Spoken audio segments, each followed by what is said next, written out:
And this is why we love the champions. What an unbelievable last match day for us, boys. Incredible, incredible, incredible stuff. Welcome to our latest edition of the Pub Footy Podcast.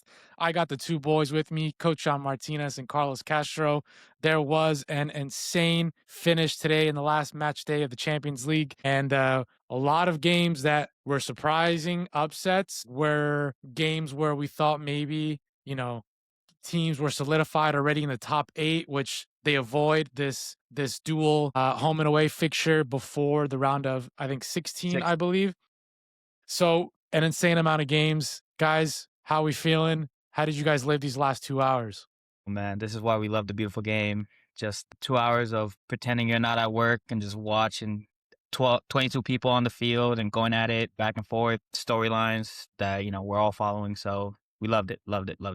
Yeah, I had all 4 games. I had 4 games up at a time. I had what I would have. I had Barcelona, I had Real Madrid, I had Arsenal, I had Chelsea. I had all 4 games up simultaneously, just watching. How'd you have that set up? No, Paramount has the feature. You just literally with the 4 games? Yeah, so I was just watching it from there.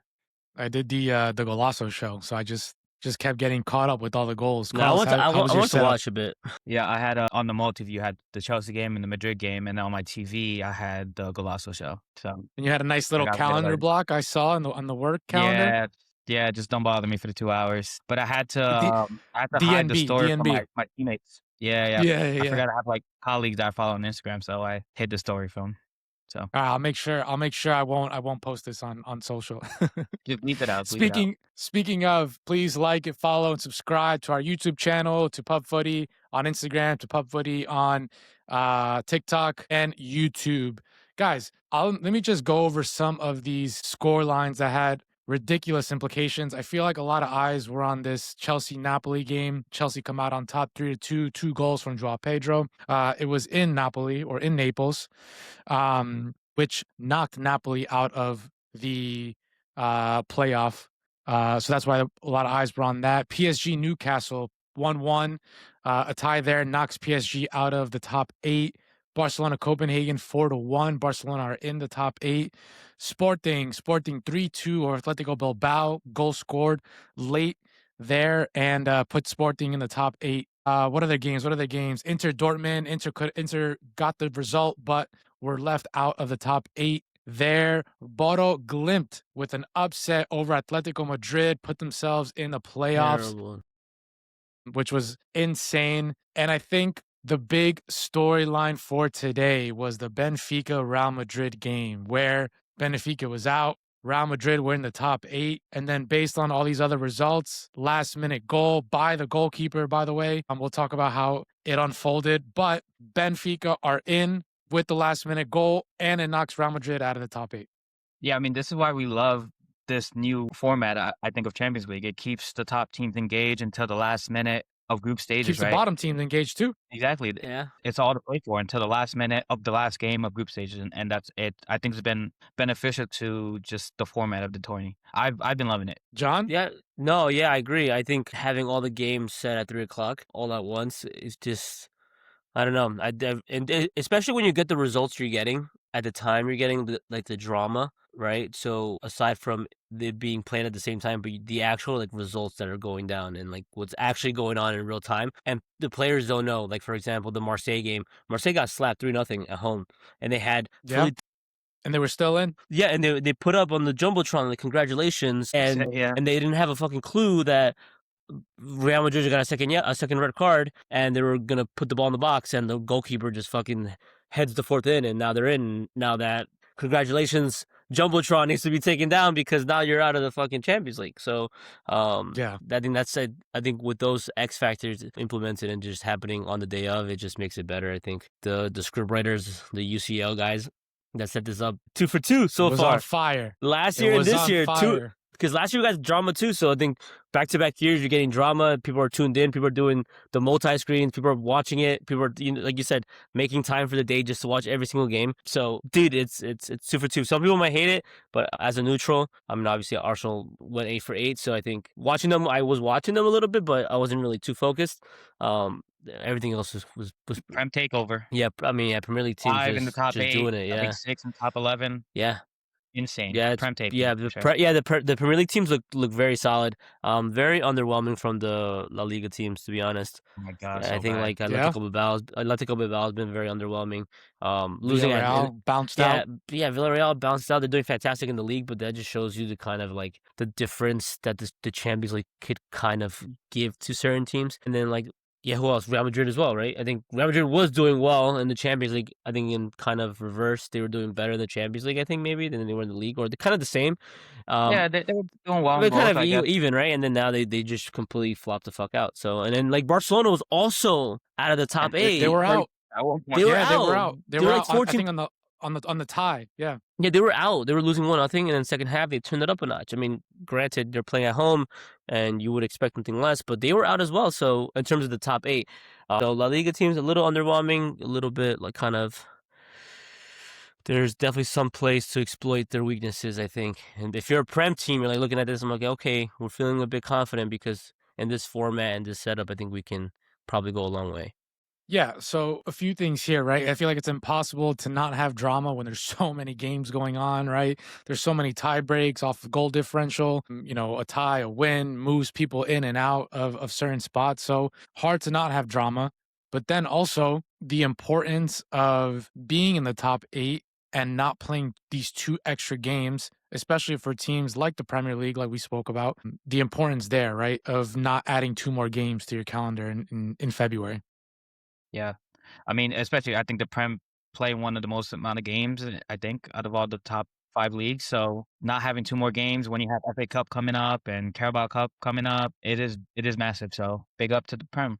They can outrun everybody. The most fit league. It shows, I think, in Champions League. You saw it, right, against Napoli. Napoli just felt like they lost their legs a bit. Like they were getting. It was over in the second half. They got dominated. They were getting a bit like spread out. They were getting on transition, like the 1-2s. They just couldn't keep up with like the third man runner, second man runner, whatever it was. I feel like just like fitness wise, they were just kind of lacking, and you just can tell in terms of like the demand that the Prem kind of gives to players. I mean, not in a good way because obviously they get injured and whatnot, but you can tell the athleticism side of it really took a toll to the Napoli, and they got fucking strung out towards the end. Yeah. Yeah, and a game that they needed to win too. Let's just real quick go over the Benfica Real Madrid scenario because, like you mentioned, John, Benfica was beating Marseille 3-2, or Benfica was beating Real Madrid 3-2.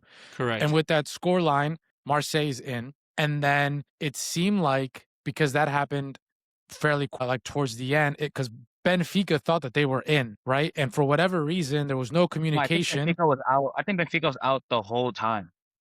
Oh. I think like Benfica was in the top 24 the whole time. Oh, they were out the whole time. Okay. They were out the whole time. Yeah. And then just because of goal differential in the other games, they happened to be just 1 goal behind Marseille because Marseille lost 3-0. 2-0. Correct. Yes. Got it. So then the whole time, go ahead, Johnny. But I think the whole time Benfica didn't know. Benfica was just playing like, yeah, we're winning, but we're out. They knew they needed to win. When I think it was 3-1, and I think they were thinking, okay, we might have a chance in because it was 3-1, and I think at that point it was just 2-0. So they would have advanced over Marseille. So they were probably like telling themselves, but I don't think they knew when it was 3-0, or they did, and they were like, okay, because obviously I think they did because the game was over before. The game was over before then because he was telling everyone to get in the box. They didn't know until the last play. Because they didn't know until that moment. Yeah. Correct, yeah. And the goalie, right before that foul, the goalie had the ball and was wasting time, and the fans were fucking ripping him. Like, hurry up. The fans, were the presidents. They were wasting time still. Yes. Until that foul, and then Mourinho was like, oh, shit, let's get everybody in the box. Yeah, because they're probably telling him, yeah. So everything, that's what I'm saying. I think the format does that to these kind of games and these situations because you really don't know because you're so like focused and focado in the game and you're just like, okay, cool, we got to get a result, 3 points, right? And then people are telling you like, oh, you're in by a goal, they just conceded, or you have to score again, and then you concede again, and like it becomes a numbers game and everyone's like question marks all over. You just have to you're locked in from the start of the first minute of the first game to the last play of the fans do a really good job at that too because they're probably on their phone. They're fucking doing the math. They probably have whatever apps up, and they're like, "Oh, we're out right now. We need 1 more goal. We get 1 more goal." And the good thing too, like for us viewers, the commentators are constantly on top of it, so they're telling us like they need 1 more. Marseille's down 3-0. They need 1 more. You got the table too on the side. Correct, and they're like, "Oh, Madrid needs a tie to." Madrid just needs a tie to be in the top 8. Yeah. They just needed a draw. They needed one more goal, and then for them to get those 2 red cards kind of obviously fucked them up. But yeah, no, it's insane. I was just like, geez, get in. And that's a fantastic header, by the way. I was a goalie, my God, it was a great ball header. too, though. Come on, let's give some credit to the ball. It felt like people thought there was a chance Benfica was going to score on that play. Like I feel like I was texting like, "Yo, Benfica about to score right now," or Madrid's going to score on the open net. Like I knew somebody was going to score in that game. Yeah. So yeah, insane. For me, like when you watch on the Golasso show, you're like every like highlight is a goal. So I wasn't that surprised, but still, you know what I mean? Like I even said, wow, you know, when the ball went in. Great cross, great header. The fans go nuts. Mourinho celebrating with the ball boy. And then ref like blows a whistle right then and there. Game over. Yeah. And Madrid Mourinho, is out. man, the special one.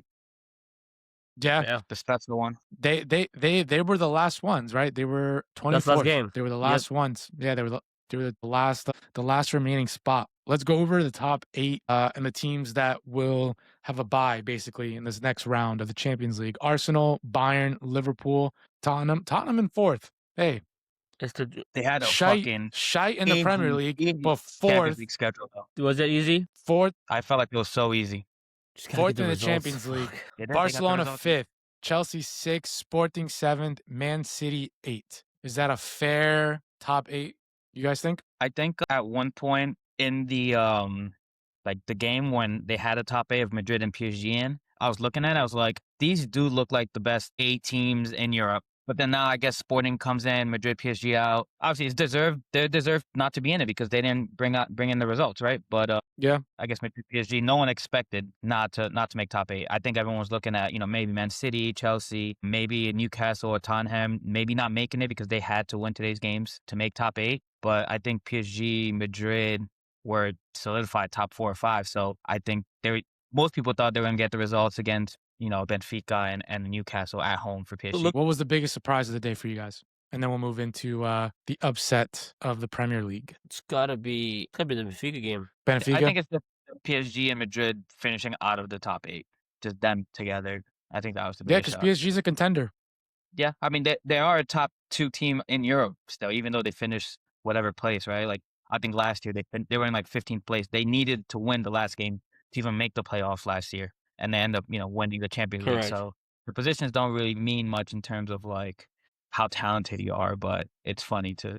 Yeah, and like you said, some people had a tougher schedule than some others. So, yeah, I mean, Benfica, PSG, and Madrid being out. I mean, hey, say what you want. There's a lot of teams that did not make it even in the playoffs. I'm looking at Marseille. I'm looking at Bilbao, Napoli, Ajax, Frankfurt, Villarreal. We have Bodo, Glimt, and Karabag who made it. I love Bodo into the top 24. I've been following Bodo Glimt since the Conference League, 3 years ago. Bodo Glimt beat City and Atletico back to back. Yeah, big time, which is 6 points that you easily would have written them off. Yeah. Correct. Yeah. So big time. Atletico goes away too. You're gonna make it. Atletico goes away. Yeah. Yeah. No, Atletico. Yeah, Bodo Glimt was away to Atletico. Yeah. Because Bodo Glimt beat Man City at home. Yeah. Wild, man. And wild. Arsenal 8-0 in the Champions League. John, satisfied? What more can you ask for, to be honest? I mean, got the job done. 24 out of 24 points. 24. They got 3 goals, I think. 3 goals, and 2 of them were today. Goals against 4. Was it 4? We conceded 1 to Bayern, 1 to Inter, and 2 today. Yeah, I mean, listen, like I said, I think the Champions League it's a different beast because I don't think there's one team that sits back in a low block that makes it difficult for us. Teams need to come out and play. Teams need to get results. You can get a tie early on, I guess, but usually teams want to get 3 points so they have a better position in the standing as the season progresses in the Champions League. So I think that kind of works to our advantage, and I think we took advantage, to be honest, because you can see Victor scoring today, scored at Milan. Kai Havertz had 2 assists and a goal today. Great goal. Yeah. Yeah. So I think the team is a bit more fluid in the Champions League. So I think that's going to put us in a good position, I think, to go far. John, are they the favorite? Are they the favorites? Are they the favorite? I think they're at least top. For me, I mean, they're always going to be my favorite. I think. And try to give me an unbiased opinion on your favorite to win it? Unbiased opinion. If it's not Arsenal, I think it's probably going to be Bayern. Yep. Maybe. I think. Yeah. I think overall, I think as a full 11, I think defensively in the midfield in the final third, I think Bayern is collectively good, just as good. I think. I think we're a bit more organized in certain aspects during certain periods of the game. And I think if we show up like we did against Bayern, in the group phases, I think we can go far. I don't see us. I think I need us to make the final, to be honest, to build off last Well, yeah, year. you won't face them until the final. Correct. So I think building off last year and then building off of the knockout, of the group phase, I think Arsenal have no excuse but to be in the final, to be honest. It's kind of one of those where you have the depth, you have the players, you have the quality, you've shown it, and now you're there. So it's a final or a bust. Carlos, favorite for you, unbiased, with your Chelsea jersey to win the Champions League. I'm not gonna say Chelsea. Chelsea's not a favorite, but they do well in tournament and What is your phases. favorite? And knockout I phases. want your favorite, not like the general public's favorite. I want your favorite. I think it's What's PSG. your gut tell you? Still, PSG. I think Okay. I think PSG is still very dominant and well balanced all over the pitch. I would say, obviously, Vegas and the books would say Arsenal is the favorite. Yeah. But I personally don't think Set Piece FC is like I forgot the word. They're not it's not sustainable. So they're not. It's not a sustainable way of winning. Do you know how many goals you scored in set pieces in the Champions League? Okay, but we're not talking about group stage. What are you talking But about? I'm just talking about in the knockout stages. What do you mean? It- You're talking about What do you mean? you're talking about it. So you're talking about something Like going but forward you're talking about in the something. knockout Yeah, but you're talking stages, about I something don't think being winning sustainable. by set pieces is sustainable. We didn't. A lot of our goals in the group phases weren't set pieces. I understand that, but in the groups in the knockout stages, when teams can sit back a little bit to hold off Arsenal in game one or stuff, Potentially. Yep. and Arsenal's getting these set pieces, and if they can't break down the low block of game one of whoever they're playing, they're gonna need goals in open play. Then you got to win in game two. That's an No, I argument. understand it, but I think the way their league form has been very bad offensively with open play goals. I think in the knockout stages, I don't think that's sustainable. But isn't that more of a reason where teams, I don't see them sitting back because you have to get a result, especially in the first game because you're playing at home. Because then since Arsenal's the first seed, you're going to go to the Emirates. And, you can do that. Sit back. You can sit back. We've seen teams just sit back in knockout games. In group stages, they literally have to go out and get points. But in the knockout stages, they can play defensive. They can go to overtime. They can win PKs. And I think that's more likely in the knockout stages than in group stage play. Remind me, the higher seed plays home first? No, they play second now. I'm not checking. They play the second game. They play home second. They play home second. So that's what I thought. So yeah, I don't know. I think obviously Arsenal is going to be quarterfinals, semifinals. I just don't think they win it all. Okay, so Bayern, who's your team? PSG? I think I'm going to go with PSG. Yeah. I like my chances with Bayern. Yeah, I think I'm going to go with Johnny on this one. I like the way Bayern plays, organized. They got the man of the hour, Kane, who just can't stop scoring. They got Luis Diaz providing assists, providing goals. Well-balanced team. I like them. I like them to go all the way. I think they're a united group. Even when they went down a man in Paris against PSG, they show that they can ball with the best of them. So I got my money on Bayern. Although my second one would probably be Chelsea, because Chelsea is a tournament team. Chelsea has players that can determine games. We saw Joao Pedro today, 2 goals. They have difference makers. And again, they can go head like toe to toe in this like goal shootout, almost like a Barca last year. But I think they're a solid team. So I think Chelsea will be my surprise for. It's good to sprinkle some money on them because they're going to be like for this Champions League. 1,000 plus 800. I think fucking Tottenham's a sneaky team in this fucking tournament. Do you? You think so? I don't know. Yeah, I just really. I just think they're. I don't know. What is it? They're kind of the Thomas Frank style of play in tournaments. Just think. Interesting. I think it'll get them surprisingly farther than I think people would expect. If he's still in charge. I think they'll keep him in charge because of what he did with the Champions League, not based off form, not based off league form.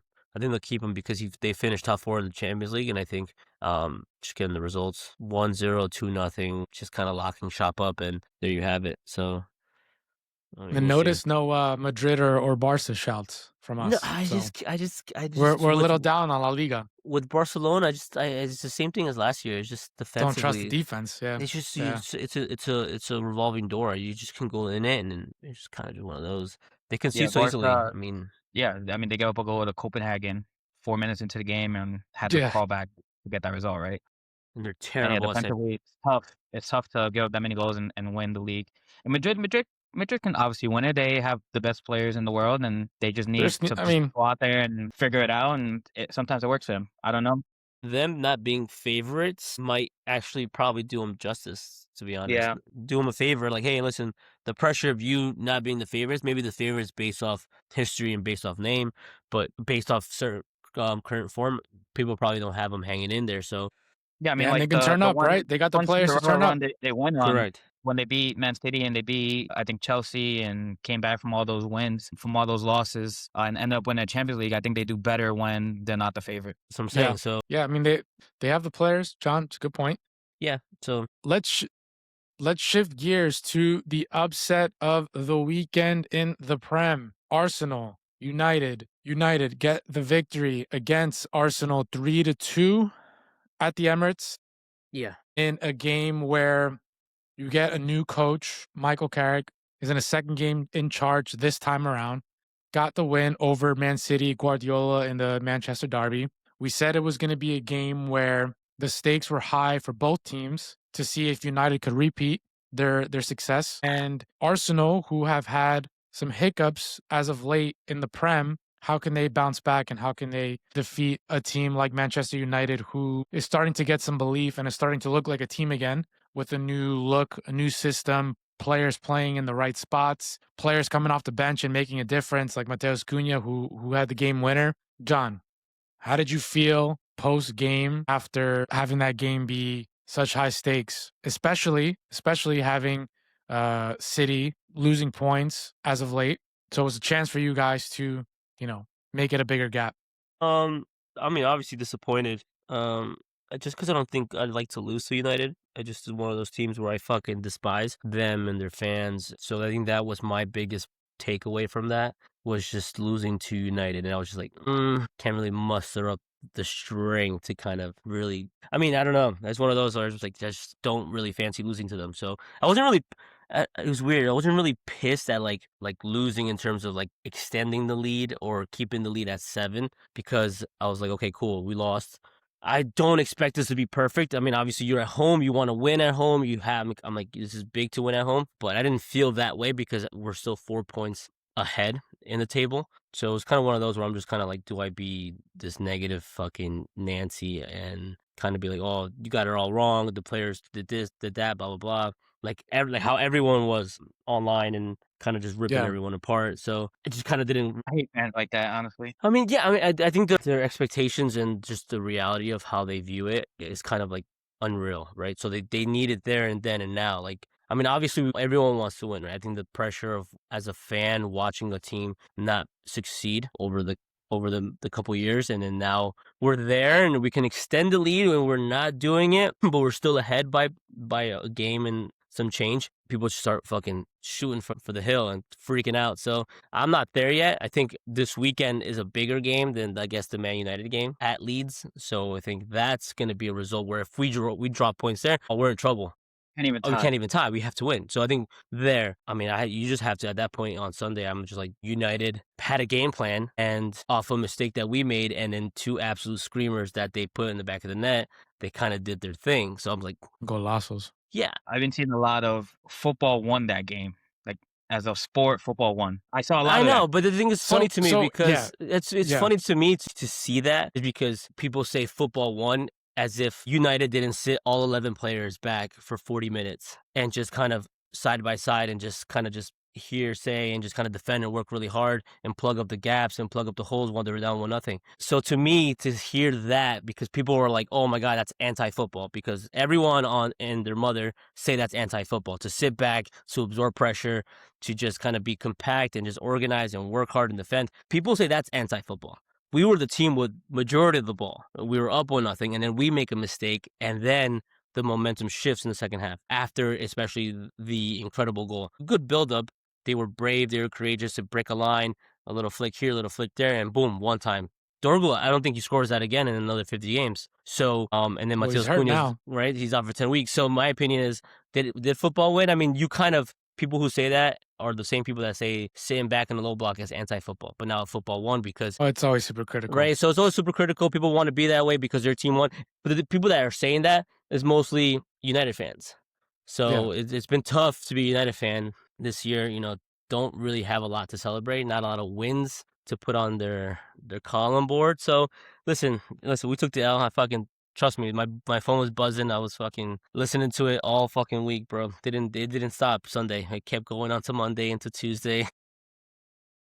Yeah, I mean, I think I hate United more than anybody. No, Barca number 1. I think United is 2, or time United there too. But I was happy to see United beat Arsenal. Honestly, I was here for the banter, like just for the banter. Honestly, like winning and seeing a team win by set piece and stuff does get annoying after a while, right? Like, I mean, and that's part of the sport. It's not like Arsenal's great, even if they don't score set pieces, they have great players and whatever. But, you know, obviously, Arsenal then scored 2 own goals, and then, was it 2 own goals or an own goal and a set piece? And a set piece. So then it's like, I can see how people are like, oh, of course. It's annoying. You know, it's annoying to... You wanna see, you start rooting for the underdog at that, you know what because I mean? people get annoyed at it consistently working and it consistently winning games for teams, right? And there's nothing wrong with it, honestly. I mean, we see it that way, right? Yeah, but I found myself then rooting for Man United in that game, which is different for me, right? Because I was rooting for football. And yeah, so I'm excited. It's a potential massive bottle job by Arsenal potentially coming up. It's not massive. I mean, there's been worse. No one ever talks about the Fergie bottle job. 11 points, 12 points. Like, that's the thing. Like, it's not a massive. It's a bottle job. But Fergie gets a pass though. He won 25. But there's not a pass though. Fergie gets a pass for one bottle job. But the thing is, like, you can't just pick and choose when your pass comes into play. Like, I don't. But there's low context, right? Like, Fergie can get a pass because he won how many 3 times in a row with United, or 10 championships. But that's the same media, the same way media gives City a pass. You could spend $500 million in January to January, and now you drop results, and he gets a pass because what? He's been successful. But Arsenal would deserve the criticism. They already bottled it like 4 years ago when they were up 7 points, and then they finished second place. I'm not saying they don't deserve the criticism. The thing is, it's not about the criticism; it's the framing of the criticism. So there's the difference between a massive bottle job than just a bottle job, or kind of just to play along with the actual thing about what a bottle job is. You lose the league, that's on you. You're a failure. You failed this year if you don't win the Champions League. It's a failure of a year. Yeah, it's an absolute failure of the year. Yeah, I mean, Liverpool were up 5 points at the beginning of the season, and no one said bottle job, and they broke the English transfer market twice in one transfer window. Yeah, I mean, you don't bottle the season week 5 though. But you were 5 points up, and you spent over $500 million in the summer. You sound a little bit like Kevin. But you see what I'm saying though? It changes, right? Like in terms of how people frame it and how people view it, and then when they say it and how they say it, right? Because I can make the same argument all the time. Also, it's not like United. I mean, sorry, Arsenal 7 points. I think Arsenal. Most people think Arsenal is going to win this league. Not true. After the summer that Liverpool had, everyone had them as favorites. I'm saying from where are we in January? From when they lost November. From November 1st. From when Liverpool bottled the 5 points, that's when people said Arsenal was going to win it. Yeah, especially now. Like, let's say last week, they're up 7 points. No one can stop them. They have the best defense in the league. I think if you go on DraftKings, you have Arsenal minus 800 to win the league. Like, everyone thinks Arsenal is the favorite. I agree. Because they are. But if they don't win, I think it's a massive bottle job. Because they are the favorites. Because they are the favorites, and they are the best team. I also think, like Johnny's saying, that people are getting breaks like Guardiola, Liverpool. I just feel like because Arsenal hasn't won in so long, they don't get a break. This like build up. Yeah, they don't get a break. We don't get a break. He doesn't get a break. They don't get it. Of course, and that's what I understand. That's what I know. They will never get a break, no matter until they win something. There's no leash. Until they win, and there's no leash because people get leashes when they win, or they get leashed. They get some of this, some of that. Yes. When They do something. So I understand that point of it. But then if I want to make a rebuttal, I want to make an argument. Oh, it's his first actual coaching job as a head coach. Like, I mean, we can go on all about it. We can do this for days. There's always a way to gaslight and manipulate the combo. But it's like not a gaslight, not a manipulative. It's kind of more of like just an argumentative stance. I also agree with you where if we don't win, it's an absolute bottle drop. You put yourself in a position where you are at the top of the table. You're dominating in majority of the areas of the pitch, in majority of areas, in majority of times of the games. So you need to see this through. You need to go to leads. You need to go win. No matter how the fuck you win, you go win. And then you pick it up next week and you figure out who you beat the week following. Yeah. Yeah, Arsenal do have easily the best defense in the league, top 2, if not the best midfield in the league. So it's only really the offensive attacking portion of the field where there's questions, right? But even with you have the best defense, the best midfield, I guess people do expect you to win. Like they are, I think, on paper the best team with talent and everything. They just have to figure it out, I guess. I don't know. Yeah, no, I agree. It's just like fuck. Like I'm after Sunday, I knew all that was gonna happen because you just know how the media loves to say things, and then a bunch of United legends come out and they kind of downplay the league now. Now the league is shit. You spend millions and millions of dollars, all the other teams, and now because Arsenal's in first and they're winning games the way they're winning, that's just a knock on the league and how shit the league is. And I'm just like, the thing is, the league isn't shit. I think the lower teams are just better. Which is something we say all the time here, where we think those Brentfords, those Crystal Palaces, those Bournemouths are fantastic teams to play against, especially at their place, and they make it difficult for the first, like the top 5, top 6 teams when they have to go there. But I don't think people see it that way sometimes, or these so-called pundits or so-called people who watch the game, or so they say they watch, they think it's not good football. They think it's more of a drop of quality from the teams that spend millions and millions and millions of dollars. Instead of giving the little team credit where like, oh, they're tactically set up well, they're doing the best with what they can with the roster they have, and they're going out to actually compete and try to beat these bigger teams with bigger names and bigger net spend. So that's how I look at it in that way. I don't know how else, why would I think a Bournemouth is poor at their place or a Nottingham Forest is shit at the City Ground when they're not. They're actually very good when they're playing at home. So that's where I'm like, damn, now all these guys are saying that and kind of discrediting. They haven't won anything. They're just kind of getting to the point where if they do win, they can say this about Arsenal, that it's a knock on the league and how shit the league is. Or if they lose, it's, oh, you fucking balled it and the league is shit. So it's like a double whammy for Arsenal. I'm going to fucking lose either way. Are you getting frustrated with the goal score on set pieces though? Maybe the little over reliance on set piece? No, not really.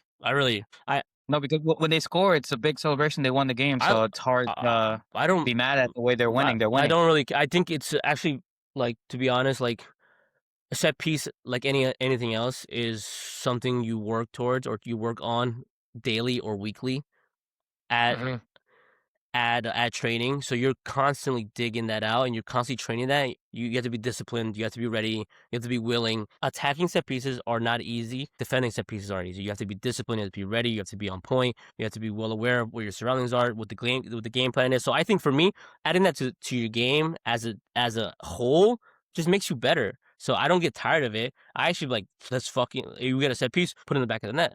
Kind of just add to our game. Now I get more frustrated. I get more frustrated that we're scoring off set pieces and we're not scoring enough on the run of play in the league. Because I can that was my question, basically. Yeah, because I can see that we're scoring those goals on the run of play and open play in the Champions League. And then we're also sprinkling set pieces in the Champions League. So we obviously can do both. We have guys that can do both. We have players that can score both. And then when we just get hit with these certain kind of setups, we just kind of go we lay a goose egg and then we rely on the set piece heavily. Am I mad at it? Not at all. I think I'm mad at the other portion where it's like we can also score an open play.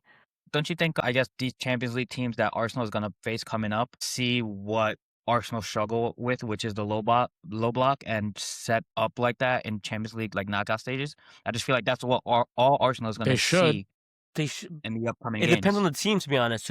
Because even like last year, I think PSV tried doing that, and they got 6 put past them in the first game. And then I think who we played in the round after? Madrid. I mean, I think it depends on the team. I think it depends on the manager. I think I think the teams in the Prem set their guys up better in a low block than other teams in Europe do.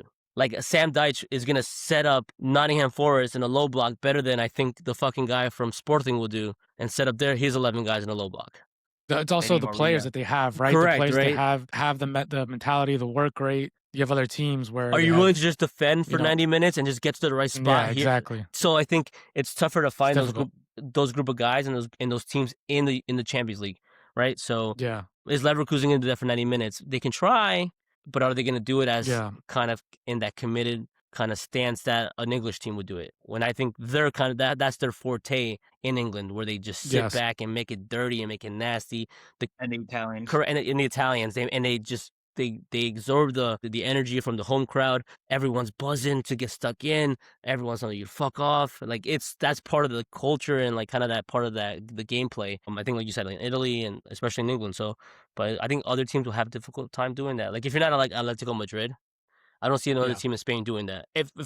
I'd be surprised. Let's say we play Barcelona. Go ahead, Barcelona. Play in a fucking low block. See how that works for Rafinha, Lamine. Don't have the players. They don't have the players. Or the willingness to do that. Like Rafinha, Lamine Yamal's not going to defend for 90 minutes, bro. Yeah. Whoever comes in Capia, Ricardo, Calaflor, whoever's up that left flank with Trossard, we have fun. And then the other side as well. Yeah. So that's what I'm saying. I think they'll against different teams, but they're bigger teams in Europe, so I don't think they'll settle for that. They're like, oh, we're going to go play our game and take it to Arsenal. Madrid's never going to be like, all right, we're going to be in a low block for 90 minutes across 2 legs. They're just going to be like, all right, we're going to go out with our style of play and go out there and beat them. So yeah, I guess that's fair. Yeah. So we'll see. All right. Well, the title hopes are still there. You're 4 points up. You're first in the Champions League. Let's see how the boys do. It's January 28th. Plenty of football to be played. 4 competitions. I got 4 competitions. I have 4 things to be hopeful about. I got 4 competitions on the horizon for me. Something needs to give. You just need one. But I don't. But I want one. And that's the Prem, and then everything else comes kind of supplemental, to be honest. If I could get a Champions League and then 2 other domestic cups, I mean, also very fair. You can't be happier than that. I mean, yeah, right. So I just we're 4 competitions, we're stuck there. We're just gonna keep rattling off, man. Like there's whispers of quadruple, but I don't want to. No one's saying quadruple. No one wants to say it because we're not good enough. Oh no, I've seen. People said it like if it was another team in this kind of form in this run and where they are in the league and the Champions League and everything else, that people would say more people would be shouting quadruple. But maybe, yeah, but I have seen whispers though. It's a scary thought. I don't even want to think about it. Quadruple and Johnny goes fucking nuts. Quadruple, I'm fucking smashing my head through a fucking wall. John, if you win 3 trophies, 3 out of 4, what would you do on the pod? Just give us one thing that you would do. For a local night. Tequila shots, chugging 3-4 beers. Tequila shots? Boom, 3 tequila shots, 3 beers on the rip, chug, boom, and then they're on the pod, and then I'm gonna fucking cuss out like 10 people that I already have on my mind, bro. They're not fucking. They're done. John's they're keeping receipts, dead, bro. They're dead. And John I'm gonna call, is keeping and then receipts. I'm gonna call Ola because he also has receipts, and we're just gonna fucking have him on speaker and he's gonna go in his British accent and just tell everyone to fuck off. It's gonna be it's gonna be a dark day for people. And if you guys have made it through the end of this pod, we just want to preface, right? John's a big Arsenal fan, and Arsenal are on this incredible run. So we are talking about Arsenal a bit more heavy on this pod. They've been on a great run this year. They're the favorites. They're still in 4 competitions. So tough to not talk about the Arsenal on the pod. So please like, subscribe, YouTube, Instagram, TikTok. And we will see you guys in the playoffs of the Champions League coming up in a couple of weeks. Fellas, always a pleasure. Yep. Take care. Boys.